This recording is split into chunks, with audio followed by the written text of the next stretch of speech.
You found it. Your home for the best content on your favorite team, the Fighting Tigers of LSU. Do us a favor. Subscribe to the channel. Leave your comments below. Be sure to smash that like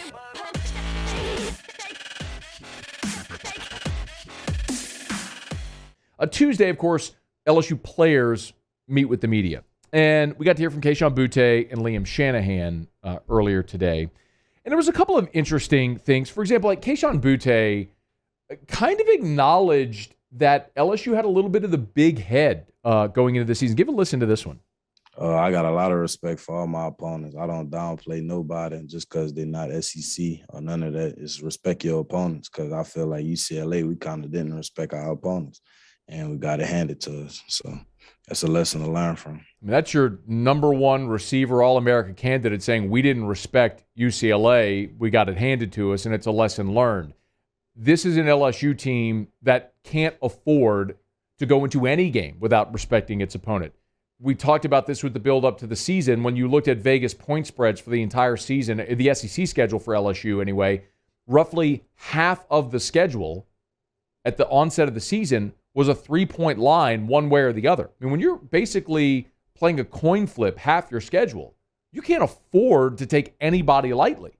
And LSU did that against UCLA, and they got popped. What I thought, though, was a little more interesting, though, was hearing a couple of veterans, guys who've been through it, like Boutte and Shanahan, talk about Jack Bech. And we spent an awful lot of time talking about the freshman wide receivers. And we talked about Brian Thomas, and we talked about Chris Hilton, and, of course, we saw Malik Neighbors really boom late.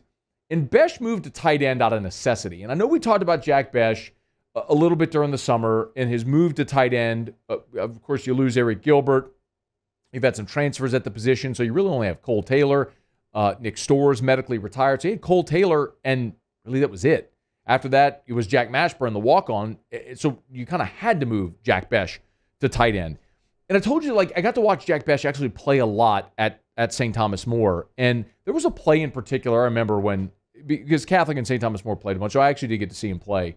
And they were playing at Memorial Stadium in Baton Rouge, and Jack Bech caught a little screen pass and just toasted, just dusted the Catholic DB, who became a collegiate, like a college signee, by the way. As a long stride, he's not like track speed, but the long legs, he's a strider, which is incredible how fast he moves. And he's got that big body as well. They've got him up to about 205. He is a mismatch. Jack Bech is a problem for defenses because he is going to be faster and more athletic than any linebacker that tries to cover him. And I'd say the same for most safeties as well. Listen to Kayshon Boutte talking about the early success that Jack Bech has had. Jack from Lafayette, I played against him before, so I knew him coming in would have been a big factor to this team, and it really has been. And he caught the most balls, I think, at the tight end on this past season, or this season, and he's doing good. And I know that 9 times out of 10 when the ball, or 10 times out of 10 when the ball get thrown to him, he's going to catch it. Now, the other part of that, too, is Liam Shanahan that's a receiver saying it. And listen, Jack Bech this past weekend played every receiver position. Yeah, he was played the Y, but he played the X, the Y, and the Z. He played all of the receiver positions this past weekend against McNeese. So no matter when he's on the field, you're never predictable by personnel because he can line up anywhere at all those positions. Liam Shanahan also today was asked about Jack Bech. He's awesome. I mean, he's one of those guys that he has a work ethic that you can't really teach. Work ethic, toughness, just that type of mojo to him. He's awesome. I love having him as a teammate. You mentioned Gronk. I'm a Patriots guy from up north, so he reminds me, honestly, of Julian Edelman a little bit with his size. So, it's awesome to see him getting on the field and making plays. He's bigger and faster than Julian Edelman. Jack Bech is. He's 6'2". Edelman's not that big. So I don't really like that comp. I know we always sort of default to the white wide receiver comp, but I think Jack Bech is, if you ask me for a comp, I'd say more like Anquan Bolden. Guy who's got maybe not the elite top-end speed, but can run, is also strong and physical, go over the middle. I love this type of receiver, bigger than a Jarvis Landry, but the guy that'll go over the middle and make the tough catch. Man, I think Jack Bech has a huge future in this offense, which is really fun to see that pop earlier.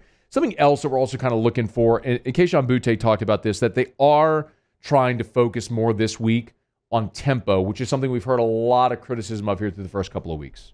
Focusing on tempo this week, I feel like as you focus on tempo more and in the game, the faster you move, the more momentum you have as an offense. And lately, we kind of been starting off slow, so I feel like it got something to do with momentum. So I think that's our main focus this week, to get everything going faster. We heard Ed Ogeron say they're not going to do as much of the check with me's. They're going to try to go tempo. The counter to that, though, is if you go tempo and you still don't have a rhythm and you have incomplete passes or you go 3 and out quickly, then you're putting your defense right back on the field, a defense which is struggling right now. Shouldn't, fingers crossed, not going for Micah, matter against Central Michigan? But a week from Saturday, 11 a.m. in Starkville, when Klanga is going nuts in a very underrated venue in the SEC, and that team's feeling itself a little bit, and you have a good offensive coach and Mike Leach that knows how to burn you with crossing routes, could be a different story when you need to slow that pace down a little bit. Liam Shanahan also talked about tempo. I mean, it's just something that we got to practice, you know. Obviously, when you're going fast, you know, you're not, the plays that are getting called aren't necessarily based on the defense's look that they're given. You know, sometimes, you know, we Coach Pete gets to get a look at the defense and then call the plays. But, you know, when we're going fast, we're saying that we can block that play regardless of what look they give us. So, you know, that's just something that we got to, that'll get better with time, which is why I think it's great that we've been getting a lot of work with it in practice. So these 3 weeks, meaning McNeese, Central Michigan, Mississippi State, is a stair step. Can we all agree to that? You lost to UCLA, but thankfully you didn't have to jump right back into the deep end. You had McNeese, and now you step up in competition to Central Michigan, and then you're going to step up in competition again to Mississippi State before you then go up in competition again to Auburn. So the next month is a gradual stair step, which is beneficial to a team that is trying to find itself a little bit.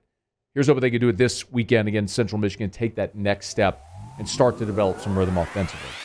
Hey, thanks so much for watching. Please leave your comments. I love to interact, and be sure to hit the red subscribe button below.